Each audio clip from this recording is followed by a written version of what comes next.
For 23 years, I worked at the Middle Oconee wastewater treatment plant here in beautiful Athens, Georgia, off of South Village. But that is not where this story starts. It starts in a small dairy farm in southwest Wisconsin, where I was born and raised. On this farm we had cows, and we also had cow dogs. And I use the term dogs in the plural because over the years we had many, but we never ever had more than one at a time. My father's theory was that if you have a dog, you have a dog. If you have two dogs, you have half a dog. I'll let you figure out the math on that. It took me a while. Over the years we had many different kinds of dogs. Shepherd mixes, collie mixes, mutts. We even had a Doberman once, but we never had the kind of dog I always wanted, and that is a Rottweiler. Why? Because Rottweilers are really cool, man, that's why. Skip ahead, I'm working at the Middle Oconee plant out here off of South Village. It's a beautiful late spring, early summer day. I step outside the administration building, look up the road, and what comes walking in the gate? A Rottweiler. And her 6-week-old little black fuzzy puppy. So I walk up to them, and once I realize she's not going to hurt me, and she realizes I'm not going to hurt her, I grab them, I stick him in one of the buildings, give him a bowl of water, go into town, buy 2 collars, 2 leashes, a bag of dog food, 2 bowls, and then I call my wife. And said, "Look what followed me to work, dear. Can I keep them?" She said yes. So now I have my Rottweiler and her half Rottweiler, half black lab puppy. Now I am living in Marietta, driving back and forth to Athens every day to work. 2.5 hours, and I'm driving an old beat-up Ford Ranger pickup with no air conditioning. So I load the dogs in, take them home, get them set up in the backyard. Everything's great. Skip ahead a couple of years. The dogs are both about 95 pounds. I'm still driving back and forth to work from Marietta to Athens, and it's time for the dogs' annual checkup, their shots, all that. And because I live in Marietta, work in Athens, naturally our veterinarian is in Jefferson. So I load the dogs up in the truck, drive to Jefferson. They get their shots, everybody's healthy and happy and great. And I think, it's not too far to Athens. This is a Saturday. It's not too far to town. I'll just take them to the plant, let them run around for a while because they've been cooped up in this small truck all day.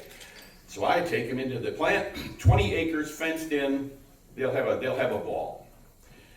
Now my boss at the time was very particular about the grass. The grass was not to be walked on, it was to be looked at. The only time you walked on it was when you were cutting it. Nobody bothered to tell my dogs that. And when animals have been cooped up in a small area for a little while, and then you set them free, they have a tendency to leave little presents everywhere. And this was the case. Not a big deal, it's a wastewater plant. They have their fun, they run around, everything's great. It's time to go home. So I put on my latex gloves, pick up all the little dog turds, wad them into a ball, throw them in the aeration basin. It's a wastewater plant, this is what we do. It was at this point that I realized I had made a grave tactical error because I had forgotten that one of my dogs was half retriever.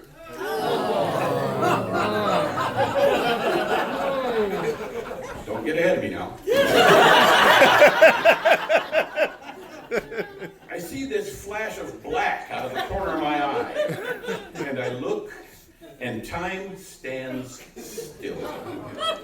And I can see this 95-pound dog suspended in midair over the surface of a 2-million-gallon tank full of raw sewage, with the most glorious look of pure canine joy on her face, because she is doing what she was meant to do. Unfortunately, time did not stay stopped. Skabloosh. Now she jumps into this, it's an in-ground tank, 2 million gallons. She jumps in between two functioning mechanical aerators. And the first thing that goes through my mind is, oh my God, she's going to get caught in the machinery, she's going to get killed, the machinery's going to break, my boss is going to fire me, my wife is going to leave me. All this goes through my head just like that.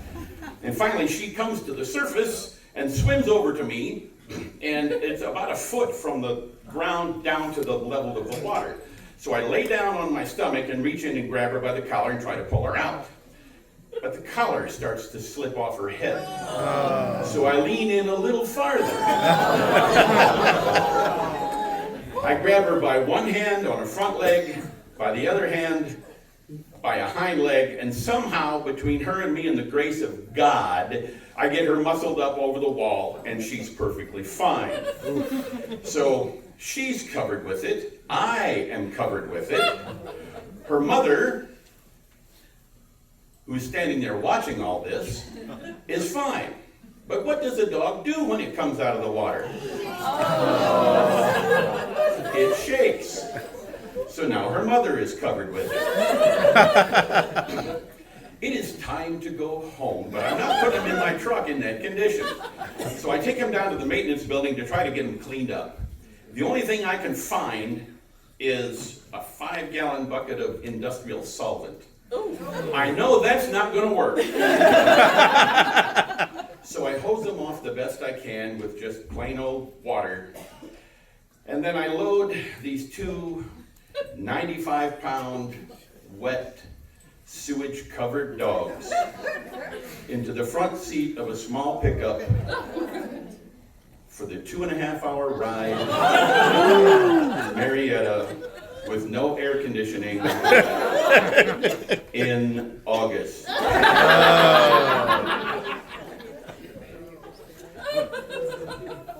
I learned 2 very valuable lessons in this episode. 1, and I cannot stress this strongly enough, don't take your dog to the wastewater plant. And 2, it takes 4 weeks and about 10 baths to get the stench of raw sewage out of the coat of a stupid dog. Thank you.